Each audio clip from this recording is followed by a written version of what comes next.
Энэ санаанаас гарсан юм юу ч алга энэ дээр үнэхээр угаасаа унших юм яг үндэ энэ дээр үнэхээр байхгүй. Бүр арай хүүхдүүдийг бүр арай л скамдж байна энэ. Тэгэхээр сүүлийн үед нэг сэдв Монголд бол нэлээд хөөрхөн буужинаад байгаа. Тэгээд ялангуяа энэ сувгийн үзэгч нар бол юу болоод байгааг бол гадарлаж байгаа.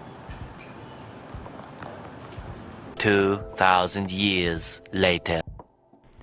За бичлэгтэй иргэн тавтай морил намаа 4 цагийн турш уншаад ерөнхийдөө дуусглаа. Намтайгаа холбоотой мэдээллүүдийг бас тэмдэглээд авлаа. Тэгээ номон дээр бас ингээд агуулга болон сэдвэр ингээд марклчлаа. Номоо ревю хийсэн юм чинь мэдээж зөвлөмж болон алдаатай холбоотой мэдээллүүдийг бол бэлтлээ.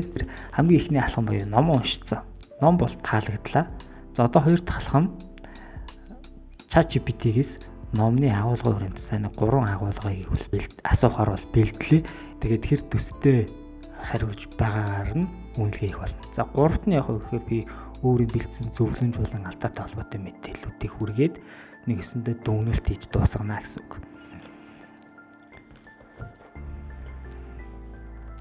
За хоёрдугаар алхамтай холбоотойгоор удаад явах гэж бодоод шууд ингээд асуучихсан байгаа. За хамгийн ихний асуулт нь ойрын ирээдүйд ямар ур чадвар мэдээг эрэлттэй байх вэ гэж асуусан. За энэ номны хамгийн ихний хэсэг дээр байгаа.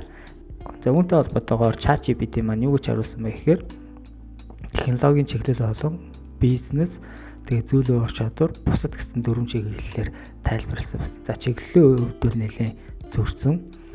За технологийн чиглэлийн буюу химэл оюун ухаан, за дата шинжлэх ухаан энэ хоёр хэсэг маань бол дата шинжлэх ухаан бол өгөгдлөл шинжилгээ шүү дээ. Тэгэхээр энэ утгаараа бол таарч байгаа. За Power BI гэж юм те. Манай YouTube сувгийн үндсэн ашиглах хэсгийг бол ChatGPT дээр хийчихсэн байна. За баг санхүүтэй холбоотой дээр бол ерөнхийдөө таараагүй дата дээр суурилсан шийдвэр хэсэг бол таарч байна. За бусд нь таараагүй. За risk management, эрсдлийн удирдлага, актуар ур чадварууд гэж байна. За актуар ур чадвар гэдэг нь бас миний мэрэгжил байгаа. Актуарч мэрэгжилтэй Монгол улсад 40 зөвшөөрөлтэй актуарч байгаа. Тэгээд энэ мэрэгжилтэй холбоотой сэдвийг дараагийн нэг дугаараар оруулах болно.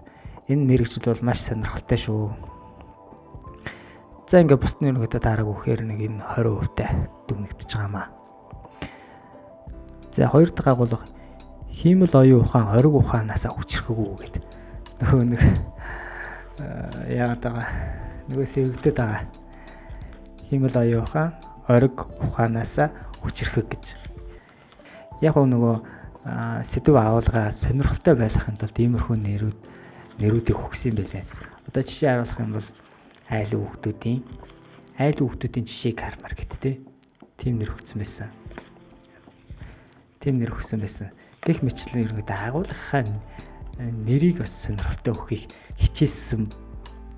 хичээгээд тэгээд тэр нь алдаа болж харагдсан мэт санагдсан.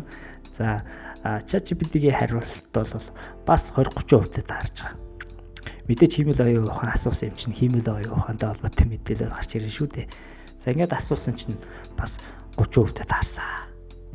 За тэгэхээр 70% нь тухайн хүний шууд санаа байсан. Гуравт нь за энэ таарч магадгүй ч энэ роботтой холбоотой мэдээлэл хэсэг байгаа. Энэ ногоо за энэс асуусан ингээд хариулт өгч байгаа шүү дээ. За энийг ингээд үзүүлээ харсан чинь 10% таарсан. Яг гэх юм бол энэ дээр роботыг бол арай өөр байдлаар маш сонирхолтойгоор номонд оруулж өгсөн байна. Тэгээ роботын үүсэл хөгжил ямар түвшинд явж байгаа, одоо ямар түвшинд байгаа, ирээдүйд ямар түвшинд хүрэх, одоо роботуудын ашиглаж байгаа мэдрэгчүүд нь ямар мэдрэгчүүд байгаа. За тэгвэл роботын зах зээл дээр өрсөлдөж байгаа компаниуд ямар робот хийгээд те өөрөө бас ингээд очиж үзээ сонирхоод явсан байгаа байхгүй юу? Яг ном хийж байгаа хүн чинь ингэж сэдвтэй холбоотой юмнууд дээр очих хэрэгтэй шүү дээ. Тэгээд ингээд яасан зураг оруулсан байгаа. Тэгээд Монгол оронд хүртэл энэ робот нохойг ашиглаж байгаа ийм мэдээлэл байгаа гэдгийг бол энэ номон дээр оруулж өгсөн нас их сонирхолтой байсан. Тэгээд кибер аюулгүй байдалтай холбоотой энэ сэдв дээр хүртэл өөрөө ингээд бичлээ очсон байгаа нь бол үнэхээр одоо хүч хөдөлмөрөө зарцуулсан байгаа нь харагдаж байна. За тэр зургийг би та бүхэнд харуулъя. Кибер аюулгүй байдал залгсан дээр болно. За кибер аюулгүй байдал дээр хүртэл очиж мэдээлэл аваад ингээ мадаа зүгүүд оролцсон байгаа байхгүй юу. Гэх мэт өөрөө бас ингээд бичлийн юмд оролцоод ном бичиж байгаа юм чинь тий. Ингээ явсан байгаа нь бол харагдаж байна. Тэгээд окей. Ингээд асуулт дуусч байгаа. 20-30% таарч байна. Тэгэхээр ер нь бол энэ тухайн хүний ном гэдэг нь бол за 2 дахь дүгнэлт тухайн хүний ном байна. За 3 дахь хэсэг буюу одоо зөвлөмж дүгнэлт рүү оръё.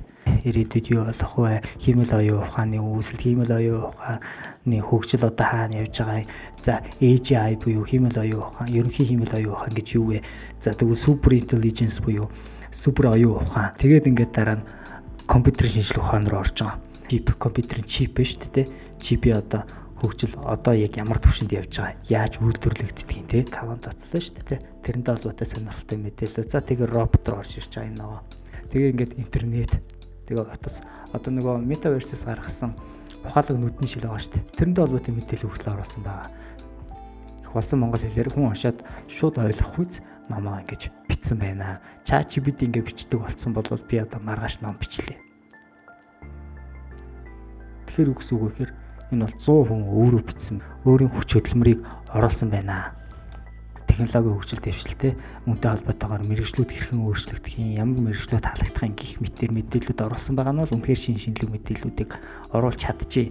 Тэгээд заавал хүүхэд залуучууд гэлтгүй бүх насныхан унших шаардлагатай ийм ном байна. За cyber security тэгээ Монгол Улсын дотоодын нийт бүтээгдэхүүн эдийн засгийн холбоотой мэдээллүүдийг оруулсан байсан. Тэрэн дээр бол ялцчихгүй багшийн хэлснээр их сурвалжууд оруулаагүй лээ. Нэг хэсгүүд дээр бол их сурвалжууд ороод явсан байсан. Заавал улсын тийм байгууллагаас ийм мэдээлэл ингэж гаргасан гэд хоёр талдаа нь бол хэтэрхий их боолд ашигласан байлээ. Яг тэгээд энийг алдаа гэх юм уу гэх юм мэдэхгүй байна. ChatGPT маш их боолд ашигладаг. Гэтэл YouTube төшиг маань маш их боолд ашигласан байлаа. За өөрөө тайлбарлахдаа бол номныхаа одоо нөгөө бүтцийг засуулахын тулд ChatGPT-ийг бол ашигласан гэж байсан. Тэгээд тэрнтэй холбоотойгоор бүтц нь ерөнхийдөө төстэй болсон байхаар байна. За 3 дахь зөвлөмж болохоор хуудас 53-ийн өгүүлбэр дээр алдаа гаргасан байлээ. Өгүүлбэрүүд дээр алдаа гаргаж юу гэдэг дээр маш сайн харсан. Тэгсэн чинь уншаа шууд ойлгоход би ингээд 4 цагт бүтэн уншиж чинь гэдэг чинь уншаа шууд ойлгох үйл байгаа байхгүй юу? ChatGPT яадаг вэхээр юм асуухаар өгүүлбэрүүд дээр маш их алддаг. Монгол хэлний өгүүлбэрүүд дээр, өгүүлбэрийн бүтэц дээр маш их алддаг. Үүн дээр бол өгүүлбэр дээр алдсан нэг тохиолдол байсан 53 дугаар хуудсан дээр. За үгсгийн алдааны хувьд бол ер нь бараг л байгаагүй. Би санамсаргүйгээр өмччихөөгүй л бол за 63 дугаар хуудсан дээр нэг үг үнэн дээр үсэг алдсан байсан. За тэгээд бусдаар бол би алгацсан байж магадгүй бүтэн нэг уншсан учраас те. За ингээ миний дүгнэлт төшөг ютубер төшөг ахын ном бол 100% өөрийнх нь ном байна. Логик, дараалал, тайлбар гэдэг бүгд бол яалтчгүй хүнээс гарах, ориг ухаанаас гарах ном байна. Энэ хөтөл бичлэгтэйгээ хамт байсан баярлалаа. Лайк, subscribe дарахаа бити мартаарай. Амлагтад лаб Facebook пэйж байгаа. За Facebook пэйж маань ямар зориулттай вэ гэхээр за альва өгөгдөл мэдээлэл дээр дүү шинжилгээ хийж тайлан боловсруулах Power BI программыг заах юм зориулттай хуудас байгаа. За тэрлөө ороод хичээлдээ бүртгүүлээрэ чат бичээд бүртгүүлчихэд болно. За тэгээд хамгийн их шеэр хийсэн үнд энэ номоо бэлгэлье. Тэгээд скриншотод Facebook пэйж руу маань явуулчихаарай. За дараагийн дугаар оролцолтод баяртай.